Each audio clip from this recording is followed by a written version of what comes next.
Assalamualaikum warahmatullahi wabarakatuh. Sahabat pecinta kisah Islami yang dimuliakan Allah Subhanahu wa taala. Di video kali ini kami akan menceritakan sebuah kisah yang menggambarkan tentang bahwa pentingnya kita mendekatkan diri dengan para ulama. Diceritakan bahwa suatu hari Rasulullah Shallallahu alaihi wasallam pernah melihat iblis sedang berada di pintu masjid. Kemudian Rasulullah Shallallahu alaihi wasallam pun bertanya, "Wahai iblis, apa yang sedang engkau lakukan di pintu masjid ini?" Kemudian iblis menjawab, "Ya Rasulullah, saya ingin mengacaukan salat seseorang yang sedang salat di dalam masjid ini." Kemudian Rasulullah Shallallahu alaihi wasallam pun bertanya kembali, "Wahai iblis, kenapa engkau tidak langsung mengganggu orang salat tersebut?"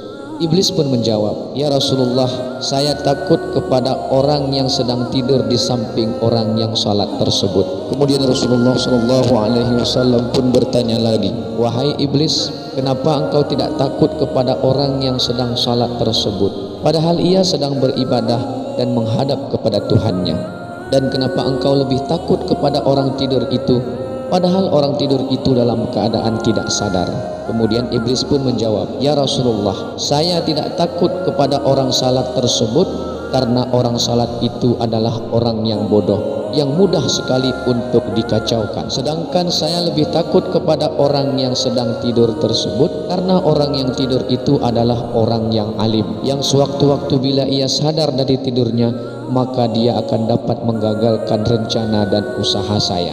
Saudaraku yang saya cintai, sebuah nasihat penting bagi diri kita dari kisah tersebut adalah, marilah kita terus bercita-cita untuk menjadi seorang yang alim dengan cara kita tidak berhenti untuk terus-menerus menuntut ilmu agama, karena orang yang alim selalu akan ditakuti oleh iblis, bahkan walaupun orang-orang alim tersebut dalam keadaan tidur.